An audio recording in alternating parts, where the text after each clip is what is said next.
BaconBit. I mean, it's appropriate, but was it right? No, it wasn't either.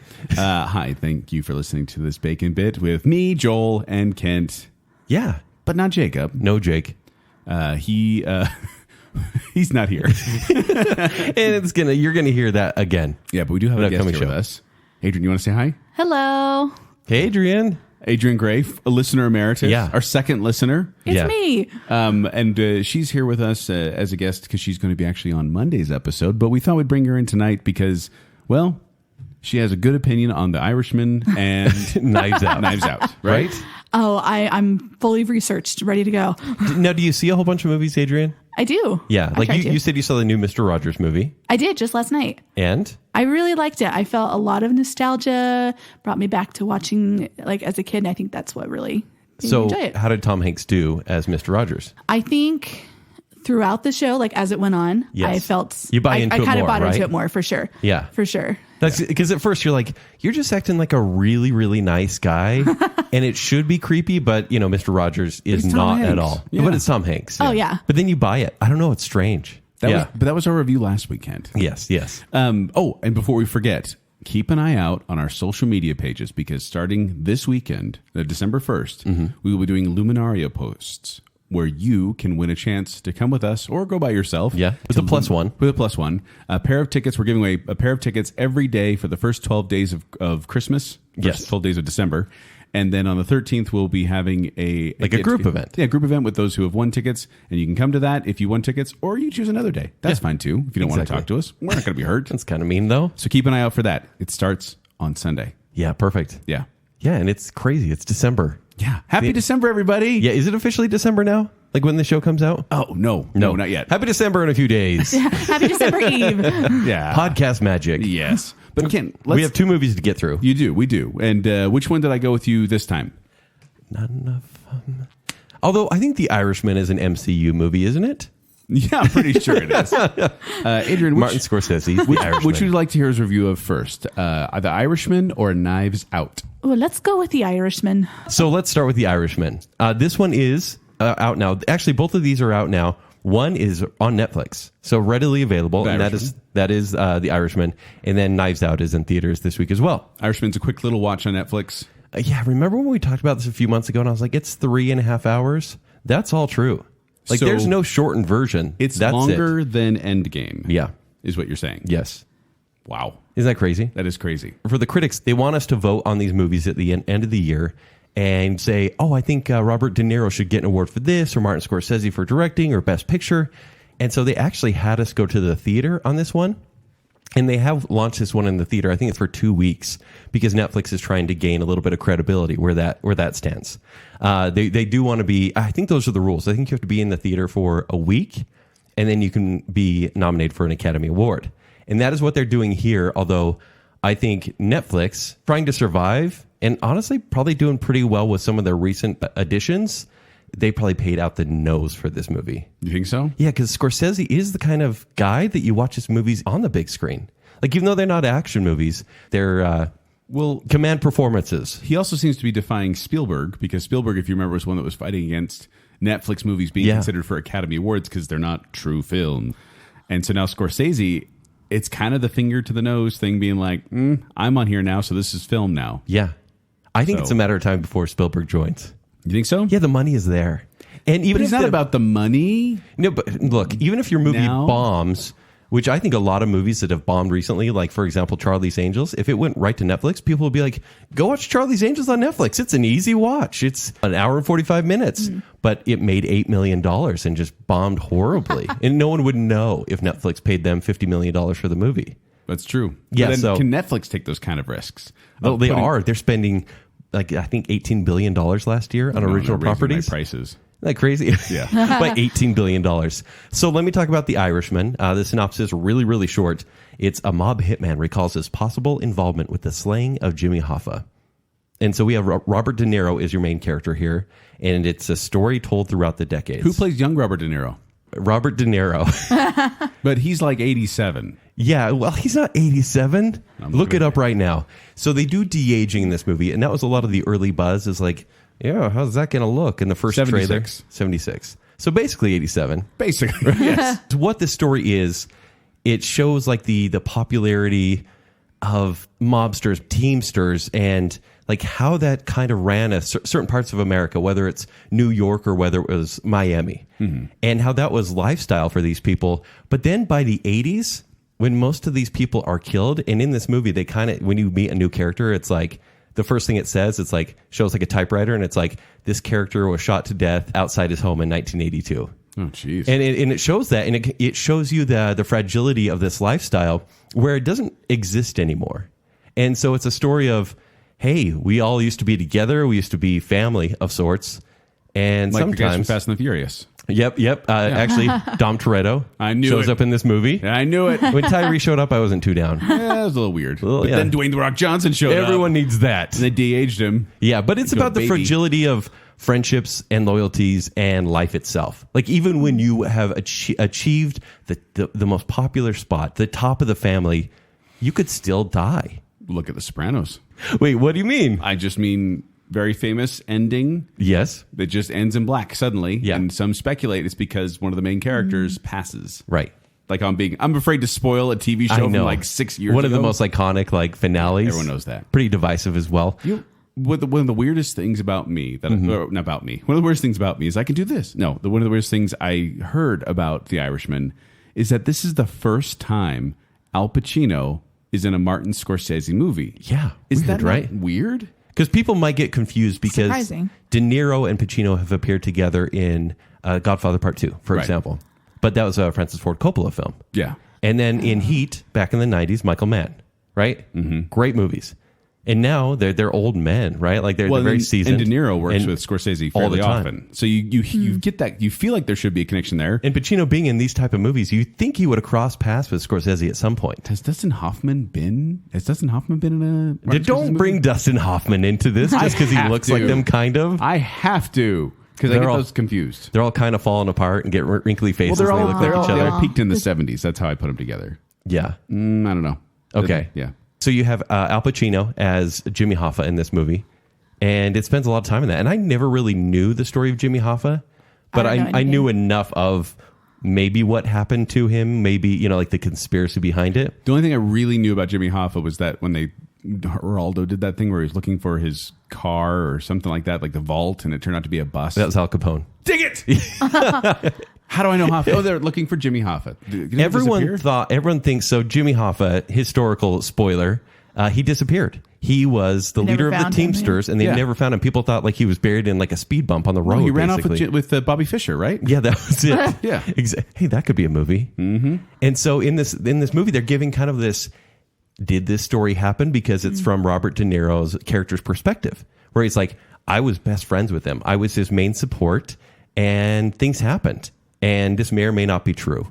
And it is a life account, mostly of De Niro's character, but half of the movie is dedicated to Pacino's Jimmy Hoffa character. And De Niro's character is based on a real person as well. Yes. Okay. What I'm asking is it a conglomeration of multiple people, or is it one person? It is one person. Okay. And because the guy himself it's a really interesting story. He kind of came from nothing. He was a swindler. And then the family kind of took notice. Joe Pesci's character kind of raises him up. Wish Joe Pesci came out of retirement to be in this movie. Yes, and I'm so glad he did. Joe Pesci is the shining star of The Irishman. What? Yeah. Wow. I have missed him greatly. How old is he? Yeah. I can't even tell you. He is old in this movie. Yeah, I'm sure. Oh, he's dead. IMDb just saying he's dead. He's 76 as well. So him and Robert De Niro are the same age. Al Pacino's 3 years older. Also, you have Harvey Keitel in this movie. Just all these legends that Scorsese has either used or should have used at some point. The cast here is incredible. This really is a cast and performance type movie. Granted, at 3.5 hours, there's going to be time to chew on these characters. And I'm thinking, man, this is a long movie. I'm going to have to take a bathroom break. I saw this one in the theater, and halfway through, I needed to go to the bathroom. And I'm like, that's okay, I can leave. There's just so much dialogue. Like, who really cares? I'm not going to miss anyone getting a hit taken out on their head. Right. But the dialogue is so vital to everything that happens next. There's always consequences for either who you take out or who you offend at some point. And I couldn't leave the entire movie. I sat there for 3.5 hours enthralled by it. Better viewed on Netflix where you can pause it. No. Well, look, you don't have a choice almost at this point. Right. I would say it's a big screen experience because, like, are there explosions and crazy things happening? No. So it doesn't need a big screen. Explosions in a mob movie? Well, there's a couple car explosions. I knew it. But there's not Michael Bay type explosions. No. But this is a movie where you need to put your phone away. And that's why I like the theater experience, because if you have no distractions, like, it shouldn't be like a TV show where you're like, I'll watch 40 minutes here and 40 minutes there. Dedicate 3.5 hours to this one. Do your best to not get tired. That's why I think this should be seen in the theater.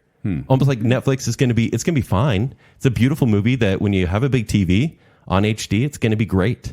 But if you have your phone with you, you'll be like, oh, I missed that. Oh, who did they take out? Oh, I don't, okay. It needs your full attention and deserves it as well. Because you liked it. I really liked it. At the end, like, it was filling its age, if you will. Like, I was like, okay, do we need this much resolution? I'm not going to say it's like Return of the King, but I'm like, okay, we're dwelling. Like, it's almost like an old man telling a story at that point, which it literally was. And they could have cut off maybe 20 minutes, but at the same time, I wouldn't really ask that of Scorsese, because he had a vision in mind. And once it's over, you're like, wow, that was really incredible. And I did not expect him to do that at this point in his career. To bring these legends together, honestly, probably for some for the first time, but probably for the last time. Ooh, what about The Irishman 2? Yeah, Electric Boogaloo. Yeah, so do watch this one. Obviously, it's got some a good family film we all watched together. Not with a good family film. It's not as vile as far as, like, it's not as crass as, like, Goodfellas. I'm just for example. assuming Martin Scorsese. I'm assuming there's going to be it's no Departed. I'll say that. Okay. Oh, because that's like constant. Yes, and that one is constant headshots as well. This one is kind of cleaned up. It's an old person's version of Goodfellas. 130 F words. Whoa. Really? That's what it says. Man, I'm so desensitized. wow. Kent's like, maybe 6. Well, look, if you spread that over 3.5 hours, that's only... I know, I was just trying to do the math in my head. Nope, don't try it. 2 per hour. I didn't get too far. So I'm going to give this one, like, it's going to be... It's one of the best films of the year, but it's, for me, it's a solid B+. It is 43.3 per hour. Is that no? Stop that. Okay, wow. I'm going to give it a B+. It has the potential to climb higher because through the years, this one will be seen as a classic. It may be tainted by the Netflix brand a little bit. Shouldn't be though, because it really is a great film. Why has nobody heard of it? Like, I really had not heard of it at all. Netflix is the worst at promoting their own stuff. In fact, unless you're watching Netflix. Well, yeah, but even then, it's like it will show up on the the top banner. And then the next day they'll have a new original or the next season of Santa Clarita Diet, and they'll just get rid of Irishman, even though this is a movie they probably paid $200 million for. That's unfortunate. Yeah. But if you have the time, if you have the patience, if you need to see a film that will really just show you, like, great performances, some of the greatest of the year, even from these guys you've seen in dozens of other movies, watch The Irishman. So you're giving it a B+. Okay. Yeah. Now let's move on to your other B+ of the night, Knives Out. B+. Which, if you remember, Knives Out was one that sharp? I was looking forward to, because I was like, hey, the trailer was actually pretty entertaining. Like, it was kind of this funny whodunit type thing with a cast that I liked. Right. So go ahead and jump into that one. So Knives Out, and it's directed by Rian Johnson. Yes. Who did... I feel like he's like a pariah now. He did something. Truthfully, I like most of his movies. That's been tainted ever since. But I went into this one going, I think Joel's going to be right. What else did he do? He did Looper. That's right. I was trying to remember the one that was... And Brick. Yeah. Yeah. I like Brick a lot. You don't like Brothers Bloom very much. Not as much, but Brick is a solid movie. Yeah, Brick is great. I see what you did there. But it is. And so I walked into this one going, I think I'm going to like this, even though I don't want to, but I'm going to let it win me over. And for the first 20 minutes, it did. Let me give you the synopsis real quick. It's very short. It says, a detective investigates the death of a patriarch of an eccentric, combative family. And so you have Donald Plummer. Donald Plummer? Not Christopher Plummer. Yeah, it's like, say, who's Donald Plummer? Is that like Christopher Plummer with a mustache? It is. I'm his brother, Donald Plummer. So Christopher Plummer, he plays the patriarch of this family. Obviously, from the trailers, there's a death, and he has all these kids and kids-in-law and grandkids who could all be the one who killed him or not. To inherit his money. Yes. And then there's Daniel Craig, who is like this really random detective from I don't even know what era. He's kind of like a Foghorn Leghorn sort of accent, where he comes in and he's like, going to solve the case. It's like modern day Poirot, essentially. Okay. It plays off almost like a 1960s, 70s type movie. It has that sort of feel where everyone feels very retro.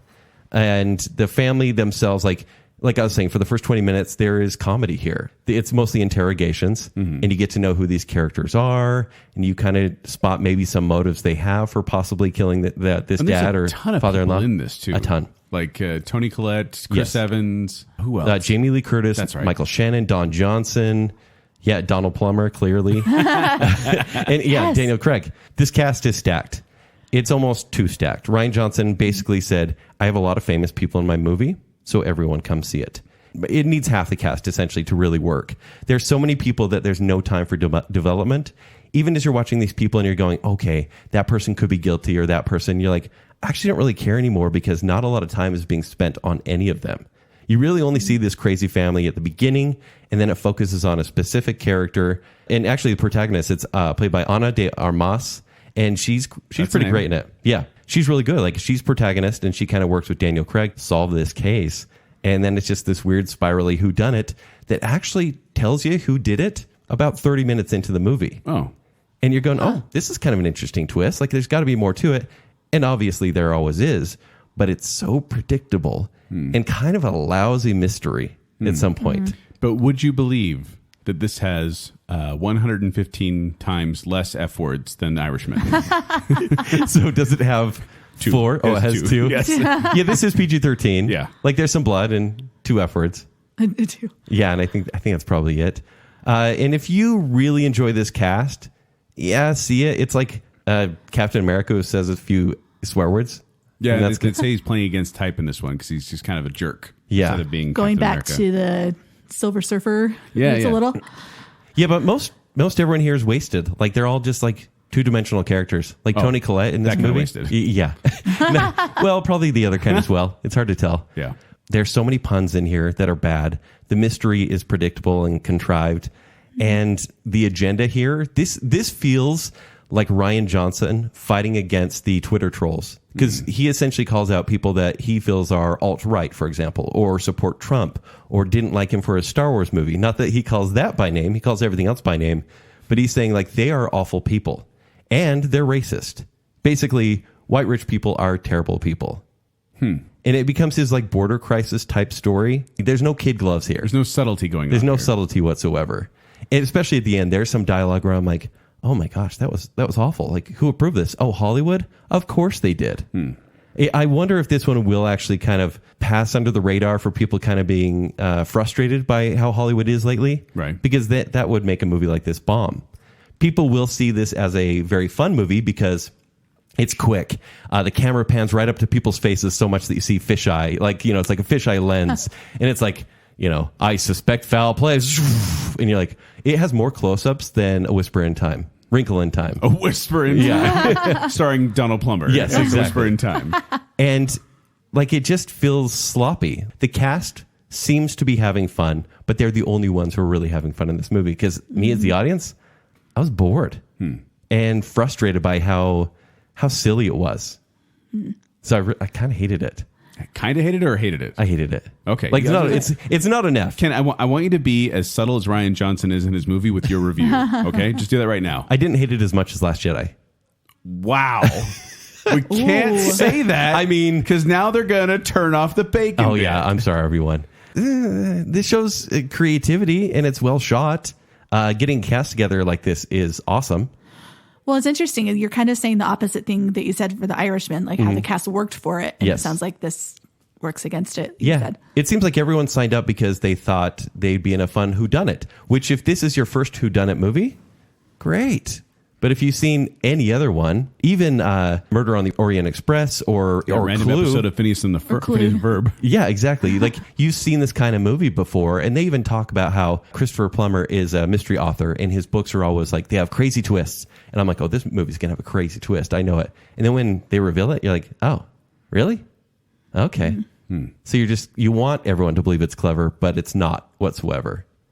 We just rhymed. Yeah. Congratulations. This movie gets a D+. Nice out. We went from a B plus to a D plus. Yeah. Wow. And it may do okay. This is really the only major release this weekend, but once again, Frozen 2 is out. So that's going to dominate Thanksgiving weekend, for sure. Think? Yeah, because Thanksgiving weekend is always a family weekend. Yeah. Or people that don't want to see a family movie will stay home and watch The Irishman. That's true. With its how many upwards? 130. Man. Yeah. But yeah, so Irishman would be my pick of the week. Knives Out. Kind of a letdown. Even I wanted to go in, even though I don't like Rian Johnson right now, I was like, surprise me. Make me laugh. This should be good. And for the first 20 minutes, it did. I was hopeful. I went into this going, okay, this may be my, I still haven't seen it, so maybe I shouldn't say this, but I was looking forward to it because I'm like, this could help me like Rian Johnson again. And it sounds like it's not going to. I don't know. Definitely check it out, but you'll be annoyed by plenty of things in the movie. Why would I want to check it out if I'm going to be annoyed by it? Well, I want you to see movies so you may have a different opinion. No, I want to be warned against movies so I don't waste time. I want to give all my movies I watch 3 and 3.5 stars. And so it goes. But yeah, so those are the movies of the week. So yeah. There you go. And this has been our Bacon Bit. Thanks, Adrienne. Thank you.